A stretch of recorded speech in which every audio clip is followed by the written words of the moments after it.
समाज चतुर समझता है, ये चतुर नहीं है, धूर्त है। नीतीश कुमार निहायत धूर्त आदमी है, जो पूरे बिहार के 13 करोड़ जनता को धूर्तता से मूर्ख बनाकर उसको ठग रहा है, और इसका पूरा सूद समेत हिसाब जनता अगले चुनाव में करेगी। लोकसभा और खाली छोड़ दी। इसीलिए तो सर आपका नाम आ रहा है सरकार गिराने में। सरकार गिराने में हम बोले थे कि जाकर उधर पलट जाओ। ये नीतीश कुमार इतना धूर्त है, जब महागठबंधन भागे तो कहा कि प्रशांत किशोर भाजपा के एजेंट हैं। आज जितने हमारे मुसलमान भाई हैं, भाजपा विरोधी जो लोग हैं बिहार में, उनको इसका चेहरा पहचानना चाहिए कि आदमी कितना बड़ा धोखेबाज है। एक सवाल और आता है सर, 25 की भविष्यवाणी भाजपा को आया 77। मैंने बिहार में आकर दूसरी घोषणा की कि नीतीश कुमार महागठबंधन में नहीं टिकने वाला है, अगर टिक के लड़ेगा तो 5 MP नहीं आएगा। महागठबंधन से पहले छोड़कर भाग गए, 2 तो ठीक हो गया, अब तीसरी घोषणा अभी कर देंगे। जिस फॉर्मेशन में भी नीतीश कुमार लड़े, अगले विधानसभा चुनाव में नीतीश कुमार की दल जदयू को, चाहे भाजपा के साथ लड़े, महागठबंधन में लड़े, अकेले लड़ जाए, 20 सीट नहीं आएगा। अगर आएगा तो आप लोग सब रिकॉर्ड कर रहे हैं, नोट करके रखिए। मैं जीवन में अपने काम से संन्यास ले लूंगा। बिहार की जनता के विद्वता पर मुझे इतना यकीन है। सर बिहार में 1 घंटे तक आप जो सवाल चाहें आप सवाल कर सकते हैं, मैं अपने अनुभवों को साझा करूंगा। आगे की आप ले रहे, हम नहीं ले रहे। नीतीश कुमार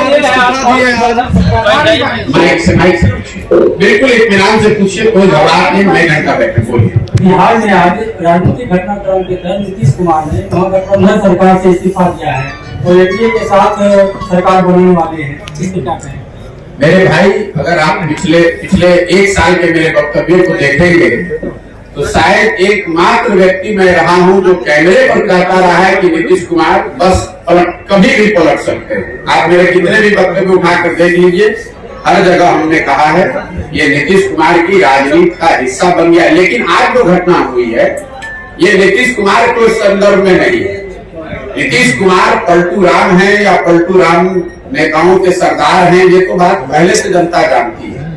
आज की घटना ने, अभी जो हुआ है, इसने ये दिखाया कि पूरे बिहार में जितने राजनीतिक दल और नेता हैं सब पलटू मार। आज ये भी तय हुआ कि नरेंद्र मोदी, अमित शाह और भाजपा वाले भी उतने ही बड़े पलटू मार है जो अभी 2 महीना 4 महीना पहले कह रहे थे कि नीतीश कुमार के लिए बिहार में भाजपा का दरवाजा बंद है। ये पलटू मार पूरी राजनीतिक व्यवस्था है, इसलिए कि कल तक जो नीतीश कुमार को गाली दे रहे थे भाजपा के वर्कर, समर्थक, कार्यकर्ता, आज ही से इनको सुशासन का नया प्रतिमूर्ति बताने लगेंगे। ये पलटू मार व्यवस्था इसलिए है कि आज तक राजद जो उनको सुशासन और भविष्य का नेता बता रही थी, अभी आज शाम होते होते वो फिर नीतीश कुमार को गाली देंगे, उनको शराबबंदी में माफियागिरी दिखने लगेगी, भ्रष्टाचार उनको बिहार में दिखने लगेगा। अभी सुबह तक नहीं दिख रहा था। तो नीतीश कुमार पलटू मार है कि तो पूरा दुनिया जानता है। अब ये बहस का ये कोई डिस्कवरी का मुद्दा नहीं है।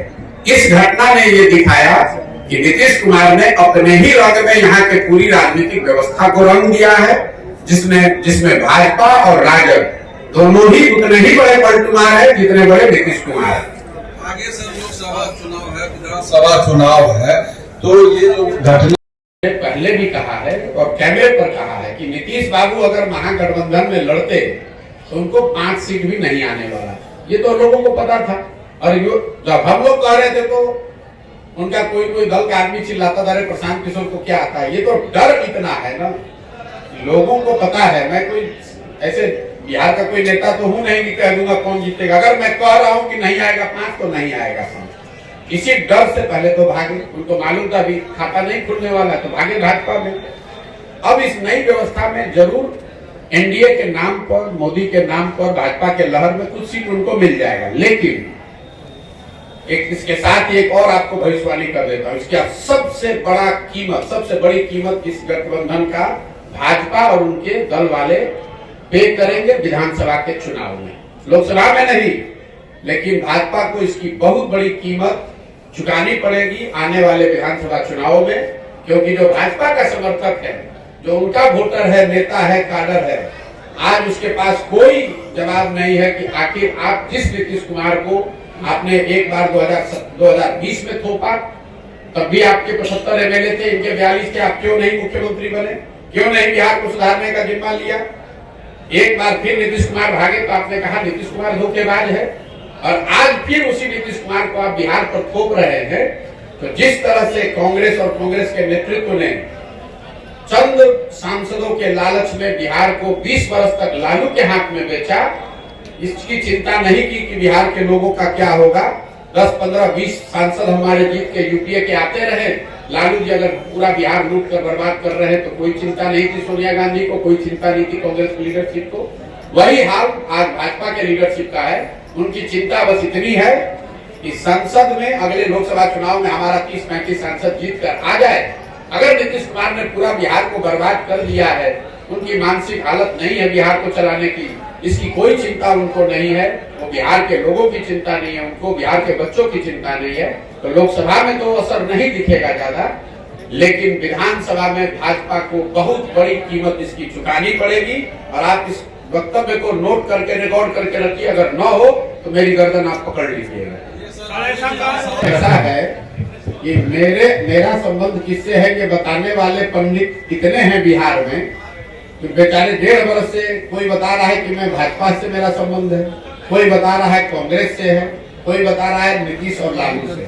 मेरा संबंध इस देश में ज्यादातर बड़े नेताओं और दलों से रहा है, लेकिन पिछले 2 वर्ष से जब से मैंने वो काम छोड़ दिया, मैंने एक ही संबंध बनाया और उसको निभाने की कोशिश कर रहा हूँ, वो है संबंध बिहार की जनता से। मेरा संबंध बिहार की जनता से है और मैं पूरी तरीके से कृत संकल्पित हूँ कि ये जो चला रहे हैं ये लोग, लालू, नीतीश, भाजपा, ये जो रिवॉल्विंग डोर चला रहे हैं, जिसका जब मन है वो बैठ जाता है, इनका सामूहिक खात्मा अगले 2 वर्ष में बिहार की जनता की मदद से कराकर आपको दिखाएंगे। इसको भी आप लोग चला दीजिए कोट करके, ये फॉर्मेशन फिर बदलेगा, इसको भी लिख कर दे देता हूँ। आज जिस फॉर्मेशन में बिहार में व्यवस्था है, जिसमें नीतीश कुमार चेहरा है, बीजेपी सपोर्टर की भूमिका में है और दूसरे साइड आरजेडी है और बाकी लोग उनको सपोर्ट कर रहे हैं, इस फॉर्मेशन में विधानसभा का चुनाव नहीं होगा। कौन कहा? पिछली बार भी मैंने कहा था कि ये जो महागठबंधन और भाजपा बना है, इसमें अगला चुनाव नहीं होगा, ऑलरेडी टूट गया, फिर अभी घोषणा कर देता हूँ। ये भी टिकने वाला नहीं है। अगले विधानसभा से पहले आपको बहुत बड़ा उलटफेर बिहार की राजनीतिक परिदृश्य में, पूरी इकोसिस्टम में देखने को मिलेगा और ये लोकसभा चुनाव के 6 महीना के अंदर आपको दिखेगा।